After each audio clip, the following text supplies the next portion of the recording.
6.1 के बाद 6.2 की ओर चलते हैं। तो 6.2 के अंतर्गत वर्तमान एवं ह्रासमान फलनों को समझना। तो सबसे पहले वर्तमान और ह्रासमान का आशय जान लेते हैं। वर्तमान से हमारा क्या मतलब है, ह्रासमान से हमारा क्या मतलब है। जो आज का हमारा टॉपिक है वो इंक्रीजिंग एंड डिक्रीजिंग फंक्शनों का अध्ययन है। तो देखिए वर्तमान क्या है, ह्रासमान क्या है। वर्तमान का तात्पर्य है वृद्धि हो जाना, x में वृद्धि के साथ साथ y में भी वृद्धि होना। ह्रासमान से क्या आशय है, x में वृद्धि के साथ साथ y में कमी होना, अथवा ये कहें x में कमी के साथ साथ y में वृद्धि होना। अर्थात x और y रेसिप्रोकल में है, व्युत्क्रमानुपात में है। जब x बढ़ता है तब y में कमी आती है और जब x घटता है तब y में वृद्धि होती है। परंतु वर्तमान के अंतर्गत x के बढ़ने के साथ साथ y में वृद्धि आती है। तो ये जो फलन है दो प्रकार की स्थिति है, निरंतर और निरंतर नहीं। अर्थात वृद्धि हो रही है वो लगातार हो रही है, कमी हो रही है वो लगातार हो रही है, अथवा लगातार नहीं हो रही है। तो ये कैसे फलन होते हैं, एक दिष्ट फलन, मोनोटोनिक फंक्शन। मोनोटोनिक से क्या तात्पर्य है, जो एक ही दिशा में जिनका वक्र चलता है, या तो बढ़ती हुई स्थिति में या घटती हुई स्थिति में, उन फलनों को कहते हैं मोनोटोनिक फंक्शन, एक दिष्ट फलन। यहाँ पर देखिए इस वक्र के आरेख को देखें तो प्रारंभिक बिंदु से अंतिम बिंदु तक जाने में हम देख रहे हैं कि जैसे जैसे x में वृद्धि हो रही है, x का मान बढ़ता चला जा रहा है, वैसे वैसे y का मान भी बढ़ता चला जा रहा है। अर्थात भुज के बढ़ने के साथ साथ कोटि भी बढ़ती चली जा रही है। ये y का मान है वो क्या कहलाता है, कोटि। x का मान होता है भुज। तो भुज कब बढ़ेगा, जब लेफ्ट से राइट चलेंगे x अक्ष का। कोटि कब बढ़ेगी, जब हम यहाँ जो मान मिल रहा है, मान लो ये बिंदु कोई a है आपका प्रांत के अंतर्गत, a बिंदु आपका कोई b है, तो बिंदु a पर जो वैल्यू है वो और b पर जो वैल्यू है वो अधिक हो जाती है और लगातार बढ़ती चली जाती है। तो ये फलन कैसा कहलाएगा, निरंतर वर्धमान, स्ट्रिक्टली इंक्रीजिंग। ये फलन कैसा कहलाएगा, निरंतर ह्रासमान, क्यों, x के बढ़ने के साथ साथ y में कमी होती चली जा रही है। तो ये फलन स्ट्रिक्टली इंक्रीजिंग और स्ट्रिक्टली डिक्रीजिंग हो गए। तो इस बात को कैसे समझे, प्रांत के अंतर्गत कोई भी दो बिंदुओं में यदि लेस देन का रिलेशन है अथवा ग्रेटर देन का रिलेशन है, तो वही रिलेशन कहां पर होना चाहिए, बाई कोऑर्डिनेट्स पर। अर्थात फलन के मानो f(x) ही तो y है, x1 is less than x2। प्रांत के अंतर्गत कोई दो बिंदु अगर मान लेते हैं कि x1 छोटा है x2 से, तो यहाँ x1 से x2 बड़ा हो गया। बड़ा हो गया तो हमने देखा फलन का मान भी बड़ा हो गया।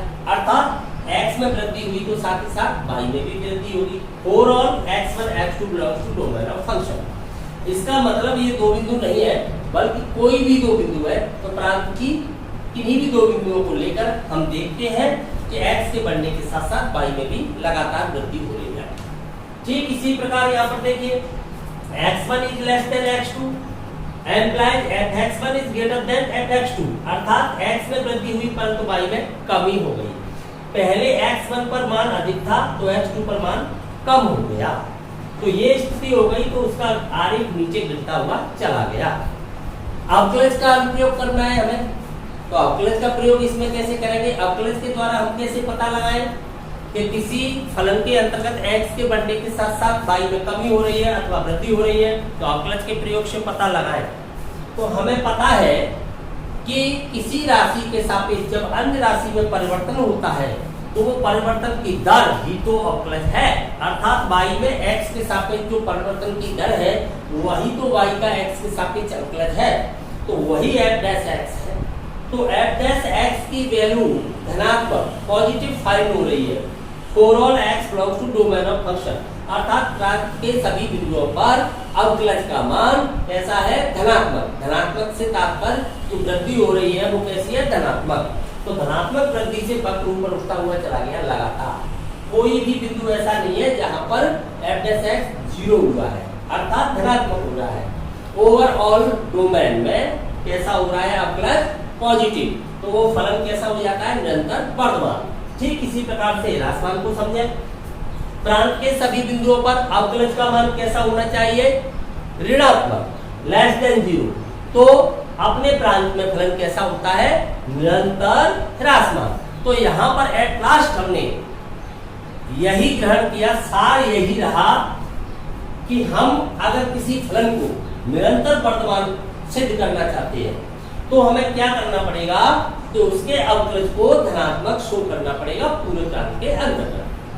अगर हम उसे निरंतर ह्रासमान देखना चाहते हैं तो उसके अवकलज को ऋणात्मक शो करना पड़ेगा पूरे प्रांत के अंतर्गत। एट लास्ट इसका सार यही रह जाता है कि किसी फलन के अवकलज का मान पूरे प्रांत के अंतर्गत धनात्मक प्राप्त होता है तो वह फलन निरंतर वर्तमान, और जिसके अवकलज का मान ऋणात्मक प्राप्त होता है वह फलन निरंतर ह्रासमान होता है। तो इससे हमारा सिर्फ समझने का मीन्स था आरेख देख करके, तो यहाँ पर भी हमारा समझने का मीन्स था। हम समझना चाहते थे इस प्रकार से x में वृद्धि हुई है तो y में कमी हुई है, रेसिप्रोकल में x में वृद्धि हुई है तो साथ ही साथ y में भी वृद्धि हो रही है। अगर मैं चाहता तो यहाँ पर ऐसे लगा देता x1 इज ग्रेटर, तो ये भी उसी के अकॉर्डिंग हो जाता, जबकि ये इसके रेसिप्रोकल में है। इनमें अगर लेस देन का रिलेशन है तो उनमें ग्रेटर का हो जाएगा, यहाँ ग्रेटर का है तो इनमें लेस का हो जाएगा। क्यों कि इधर से अगर मैं चलूंगा तो कमी आएगी, तो मैं देख रहा हूँ y में वृद्धि होने लग जाएगी, इधर से इधर जा रहा हूँ तो x में वृद्धि हो रही है तो y में कमी आ रही है। जबकि इस पे ऐसा नहीं होगा, इस वक्र पर कैसा होगा, इस पे x पे वृद्धि है तो y में भी वृद्धि होती जा रही है, अगर y में कमी आ रही है तो x में भी कमी होती जा रही है। तो जिस प्रकार से x में परिवर्तन है ठीक उसी प्रकार से y में है, जबकि यह x y का जस्ट उल्टा है। समझ में आ गई बात। तो न तो हमें इससे कोई लेना देना है, तो स्थिति को समझने के लिए है, ना इससे कोई लेना देना है। अपना मीन्स तो केवल अवकलज का अनुप्रयोग है, अर्थात अवकलज फाइंड करेंगे फलन का, अवकलज का मान धनात्मक प्राप्त होता है पूरे प्रांत के अंतर्गत, तो उस प्रांत में फलन कैसा हो जाता है निरंतर वर्तमान। अवकलज का मान ऋणात्मक प्राप्त होता है पूरे प्रांत के अंतर्गत, तो वो फलन कैसा हो जाता है अपने प्रांत में निरंतर ह्रासमान। तो हमें केवल इन एट लास्ट अवकलज का मान है वह पता लगाना है कि प्रांत में कैसा है। अगर वो ग्रेटर देन 0 है निरंतर वर्तमान, लेस देन 0 है तो निरंतर ह्रासमान। That's all. कोई शक? अब हम एक दिश फलनों की दूसरी स्थिति समझते हैं। एक दिश फलनों के अंतर्गत ऐसा भी हो सकता है कि एक ही दिशा में तो चल रहे हैं परंतु लगातार नहीं चल रहे। कैसे? बिंदु ए से बी तक जाने में, अर्थात प्रारंभिक बिंदु से अंतिम बिंदु तक जाने में फलन का आरेख ऊपर की ओर उठ रहा है, अर्थात x के बढ़ने के साथ साथ y में भी वृद्धि हो रही है, परंतु ये वृद्धि लगातार नहीं हो रही है। जैसे यहाँ पर देखिए वक्र के ऊपर अर्थात देखिए प्रांत के अंतर्गत दो बिंदु इस प्रकार प्राप्त हो रहे हैं। मान लीजिए x1 है, मान लीजिए x2 है, तो x1 is less than x2, या ये कहें x2 is greater then x1, इसको मान रहे हैं हम x1, इसको x2, तो यहाँ पर x1 छोटा है x2 से, परंतु इसको माने fx1 यानी y1 कह लें, तो y1 और ये y2, तो इनमें जो रिलेशन आ रहा है वो कैसा आ रहा है युगल। x1 लेस देन x2 है, परंतु y1 y2 पे क्या हो गया है युगल हो गया है। y1 युगल क्या हो गया, यहाँ पर युगल हो गया, वही तो वैल्यू y1 की है और वही वैल्यू ठीक y2 की है। तो अर्थात वक्र पर स्थिरता आ गई है, x के बढ़ने के साथ साथ y भी बढ़ रहा है परंतु लगातार नहीं बढ़ रहा है। कम से कम दो बिंदु भी वक्र पर इस प्रकार के प्राप्त हो जाते हैं जिन पर मान फलन का कैसा हो जाता है समान। फलन का मान ही क्या है कोटि है, तो कोटियां समान हो जाती हैं, तो वो फलन वर्तमान तो होगा परंतु निरंतर वर्तमान नहीं होगा, तो स्ट्रिक्टली इंक्रीजिंग नहीं होगा। वर्तमान को वृद्धिमान भी क्या है एक ही बात है, तो वर्तमान हो जाएगा वो, परंतु लगातार नहीं है। x बढ़ रहा है y भी बढ़ रहा है, लेकिन x बढ़ रहा है पर y स्थिर हो गया है, फिर x बढ़ा है तो y भी आगे बढ़ा है, कमी करेंगे कहीं पर भी नहीं आई है, अर्थात वक्र का ग्राफ नीचे की ओर नहीं गिर रहा है, ऊपर की ओर ही जा रहा है, परंतु यह लगातार नहीं जा रहा है, तो इसको केवल वर्तमान कहेंगे, निरंतर वर्तमान नहीं कहेंगे। तो इसको यहाँ पर कैसे समझें?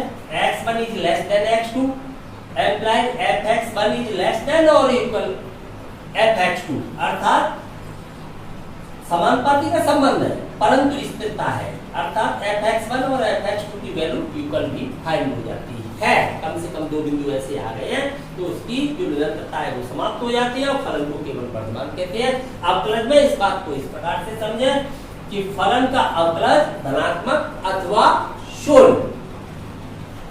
तो किसी फलन को वर्तमान सिद्ध करने के लिए हमें क्या प्रूव करना पड़ेगा? उसका अवकलज धनात्मक अथवा जीरो। कम से कम एक बिंदु ऐसा अवश्य होना चाहिए जहां अवकलज का मान शून्य भी होता है, तो उसकी निरंतरता समाप्त हो जाएगी। फलन कैसा प्रूव हो जाएगा? वर्तमान, निरंतर वर्तमान नहीं होगा।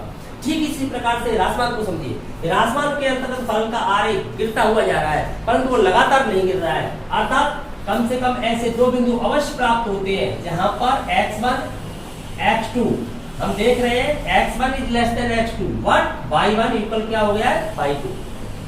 तो स्थिरता आ जाए, वक्र पर क्या हो आ जाए? स्थिरता। x को बढ़ता रहे परंतु y स्थिर हो जाए, y में परिवर्तन नहीं हो, तो फलन कैसा हो जाता है? ह्रासमान हो जाता है, निरंतर ह्रासमान नहीं होता है। आरेख गिर तो रहा है, उठ नहीं रहा है किसी भी बिंदु पर। जैसे जैसे x में वृद्धि हो रही है वैसे वैसे y में कमी हो रही है, परंतु यह काम लगातार नहीं हो पा रहा है। लगातार नहीं हो पा रहा है तो इसको कैसे समझेंगे? x1 is less than x2 implies fx1 is greater than और इक्वल fx2, अर्थात दो बिंदु पर मान समान भी रहता है y का, जबकि x बढ़ता जाता है। x2 तो बढ़ गया परंतु ये स्थिर बराबर भी रह गया, इसमें वृद्धि नहीं हुई, तो फलन कैसा हो जाता है? ह्रासमान, निरंतर ह्रासमान नहीं रहता। तो फिर इसे अवकलज का प्रयोग के द्वारा कैसे समझेंगे? अवकलज ज्ञात कीजिए, लेस देन और इक्वल जीरो, अर्थात प्रांत के सभी बिंदुओं पर अवकलज ऋणात्मक, लेकिन प्रांत के अंतर्गत कम से कम एक बिंदु ऐसा अवश्य आना चाहिए जहां अवकलज शून्य हो जाता है, तो फलन कैसा हो जाएगा? ह्रासमान। तो एट लास्ट सार यही निकला, किसी फलन को अगर हमें वर्तमान प्रूव करना है तो क्या प्रूव करना पड़ेगा? उसके अवकलज का मान धनात्मक अथवा जीरो। अगर उसे ह्रासमान प्रूव करना है तो क्या प्रूव करना पड़ेगा? फलन के अवकलज की वैल्यू है वो ऋणात्मक अथवा शून्य। इससे पहले भी हमने निरंतर में देखा, तो निरंतर में और इसमें क्या अंतर है? निरंतर के अंतर्गत केवल धनात्मक है, शून्य नहीं है, जबकि निरंतर ह्रासमान के अंतर्गत भी केवल ऋणात्मक, इसके अंतर्गत धनात्मक अथवा जीरो, ऋणात्मक अथवा जीरो। दोनों बातें क्लियर हो गई? तो यहां पर क्या आ जाती है? ग्राफ पर स्थिरता आ जाती है। समझ में आ गया पूरी तरह से? अब अगली स्थिति को समझते हैं। अब देखिए वक्र की स्थिति को।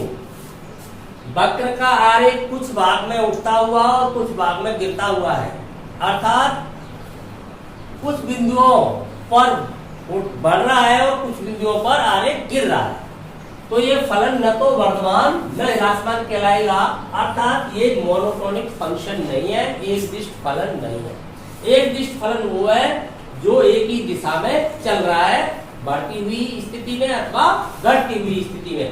परंतु हम देख पा रहे हैं बिंदु ऐसे, किसी बिंदु, मान लीजिए यहाँ बिंदु आपका बी है या कोई अलग से बिंदु मान लेते, ए इसका प्रारंभिक, बी इसका अंतिम बिंदु माना हुआ है, तो यहाँ पर कोई बिंदु P मान लेता हूँ, यहाँ पर बिंदु Q मान लेता हूँ, यहाँ पर कोई बिंदु R मान लेता हूँ। तब देखिए आप P बिंदु तक, A से P बिंदु तक, अर्थात प्रांत के कुछ भाग में कैसा है फलन? निरंतर वर्तमान, लगातार बढ़ता हुआ चला जा रहा है। उसके बाद P बिंदु पर स्थिरता आ गई, क्या हो गया? P बिंदु पर अवकलज का मान शून्य हो गया।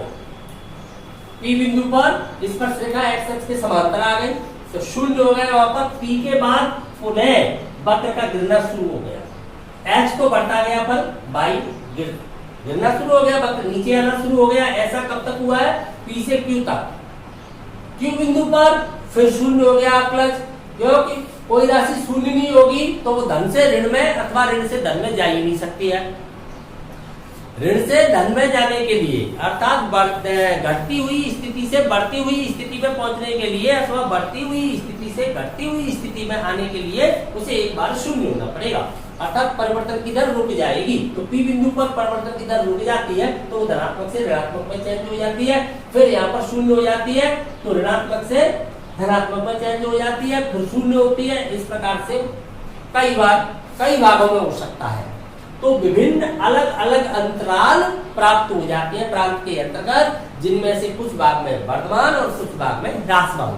निरंतर वर्धमान हो सकता है, निरंतर ह्रासमान हो सकता है। ऐसा भी हो सकता है कि यहाँ से उसने बढ़ना शुरू किया और कुछ भाग में फिर स्थिरता आ जाए, उसके बाद गिरना शुरू करे तो स्थिरता आ जाएगी, तो निरंतर वर्धमान होकर के कैसा रह जाएगा, केवल वर्धमान रह जाएगा। अर्थात एट लास्ट हम इसी निष्कर्ष पर पहुंचते हैं कि जो फलन न तो वर्धमान न ह्रासमान होता है उसके प्रांत के अंतर्गत अलग अलग अंतराल बन जाते हैं, जिनमें से कुछ में तो फलन वर्धमान और कुछ में फलन ह्रासमान हो सकता है, या कुछ अंतरालों के अंतर्गत फलन केवल वर्धमान और ह्रासमान हो सकता है, निरंतरता समाप्त हो सकती है। तो इस प्रकार के फलों के लिए क्या करना चाहिए, अवकलज प्राप्त करो। अवकलज का मान शून्य के युगल रखो, शून्य के युगल रख के वो बिंदु ज्ञात हो जाएंगे जहां पर अवकलज का मान शून्य हुआ है। तो अवकलज शून्य के बराबर रखने से वो बिंदु मान लीजिए आपके x1, x2 up to xn जितने भी हैं वो फाइंड हो गए प्रांत के अंतर्गत। तो वो बिंदु क्या कहलाते हैं, क्रांतिक बिंदु। उन बिंदुओं को क्या कहते हैं, क्रिटिकल पॉइंट्स। वो बिंदु आपके होते हैं क्रिटिकल पॉइंट्स, क्रांतिक बिंदु। क्रांतिक बिंदु क्यों कहते हैं इनको, क्यों इनके लेफ्ट और राइट में अवकलज का चिन्ह बदल रहा है, या तो प्लस से माइनस हो रहा है या माइनस से प्लस हो रहा है। तो जिन बिंदुओं पर अवकलज का चिन्ह बदल जाता है वो बिंदु क्या कहलाते हैं, क्रांतिक बिंदु, स्तब्ध बिंदु। परंतु हमें पता है जहां अवकलज शून्य हो जाता है उन बिंदुओं को क्या कहते हैं, स्तब्ध बिंदु। उन बिंदुओं को कहते हैं स्तब्ध बिंदु। स्तब्ध बिंदु जहां अवकलज शून्य होता है उन्हें स्टेशनरी पॉइंट्स कहते हैं, अर्थात स्तब्ध बिंदु कहते हैं। तो क्रांतिक बिंदु स्तब्ध बिंदु भी होने चाहिए। हाँ, वो बिंदु जहां पर अवकलज शून्य होता है स्तब्ध बिंदु कहलाते हैं, लेकिन प्रत्येक स्तब्ध बिंदु है वो क्रांतिक बिंदु नहीं हो सकता। क्रांतिक बिंदु वही होता है जिसके लेफ्ट और राइट में अवकलज का चिन्ह बदलता है, या तो धन से ऋण में या ऋण से धन में।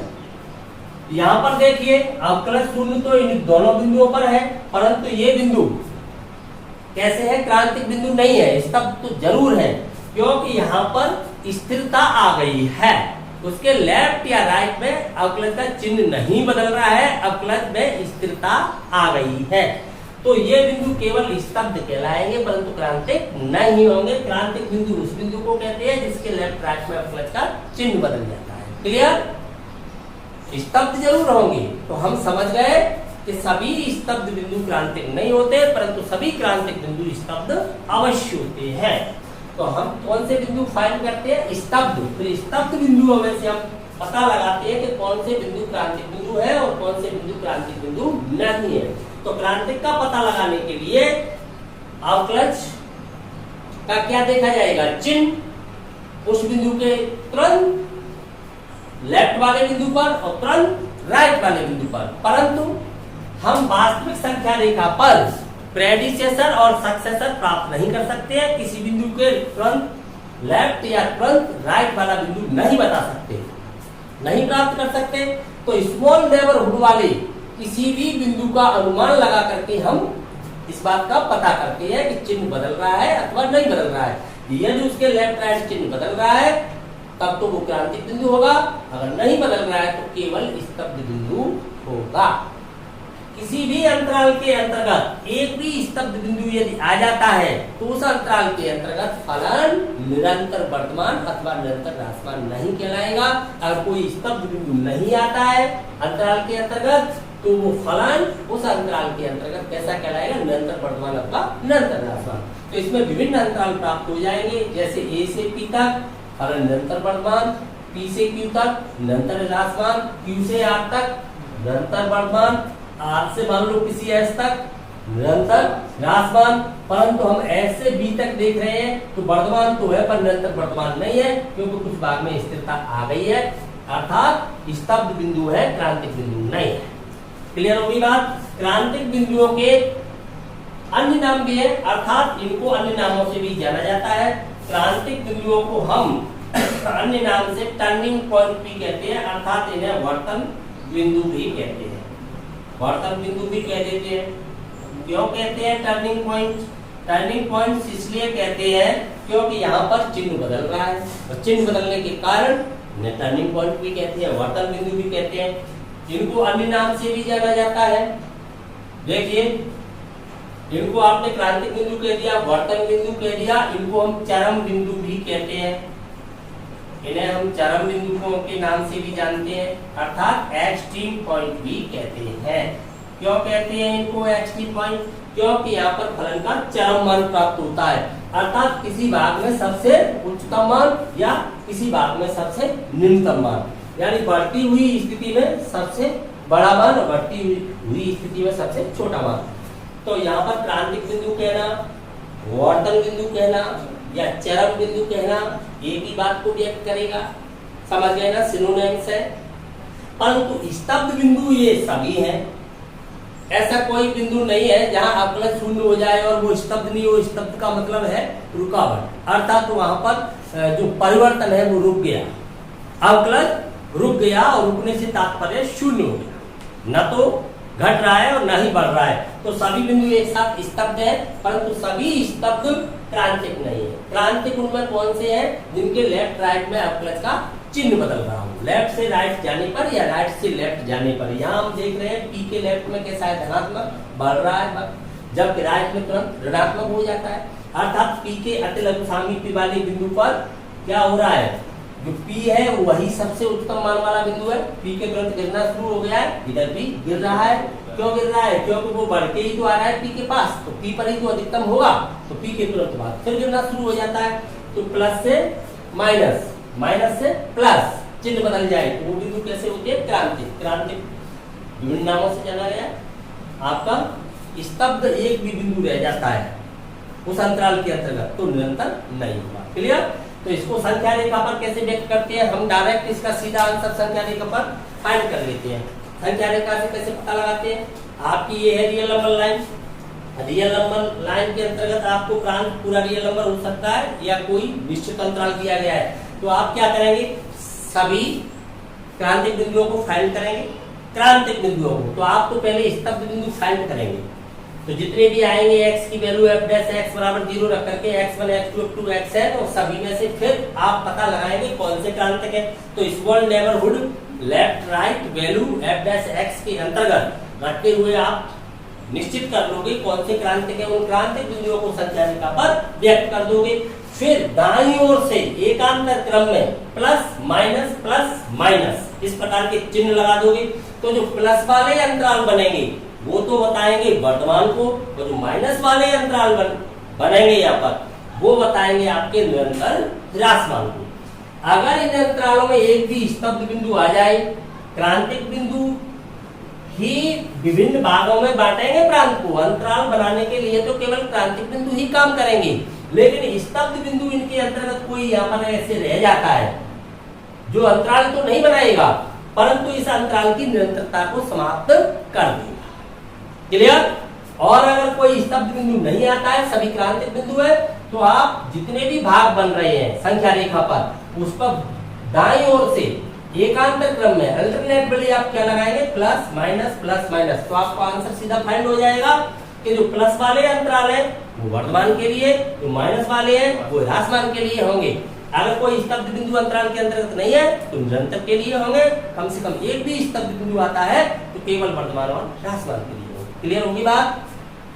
अच्छा, लेकिन आपका जो फलन दिया है उसके अंतर्गत बहुपद फलन है, आपका बहुपद बीजीय, और उसके अंतर्गत क्या हो जाता है? फलन के अंतर्गत जो बड़ी घात है, सबसे बड़ी घात है, उसका चिन्ह ऋणात्मक होता है। ऋणात्मक चिन्ह होता है तब व्यक्त तो ऐसे ही किया जाएगा, परंतु जो प्लस वाले भाग है वो ह्रासमान को व्यक्त करने लगेंगे और माइनस वाले अंतराल है वो वर्तमान को उल्टा व्यक्त करने लगेंगे। ऐसा क्यों हो जाता है? ऐसा इसलिए हो जाता है कि अभी आपको बताया था मैंने पहले वर्तमान और ह्रासमान में कि अवकलज का चिन्ह धनात्मक होने से वर्तमान, अवकलज का चिन्ह ऋणात्मक होने से ह्रासमान होता है। तो आप जब उस असमिका को सॉल्व करोगे तो आपको पता है असमिका सॉल्व करते वक्त माइनस की संख्या से अर्थात किसी ऋणात्मक संख्या से दोनों ओर गुणा अथवा भाग करने पर असमिका का चिन्ह बदल जाता है।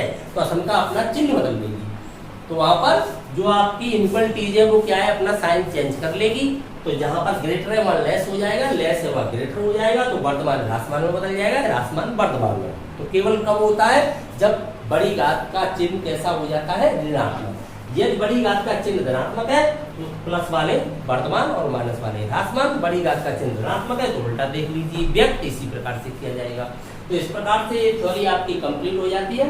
किसी भी प्रकार की कहीं भी कोई समस्या है तो उस समस्या का निराकरण जब मैं इस थ्योरी का प्रयोग करूंगा, इसे प्रयुक्त करूंगा प्रैक्टिकली, अर्थात इससे एक्सरसाइज कराऊंगा, तब क्लियर और हो जाएगी। फिर भी अगर कोई समस्या रहती है तो बता सकते हो। समझ में आ गया पूरा सिस्टम क्लियर? तो इस प्रकार से आपकी थ्योरी समाप्त हो जाती है। नेक्स्ट क्लास में जो आपकी एक्सरसाइज है 6.2 उसके क्वेश्चन प्ले करेंगे। तो उसे प्ले करने में जब तक आप इस थ्योरी का अध्ययन कीजिए, फिर भी कोई समस्या रहती है बता दीजिए, ठीक है।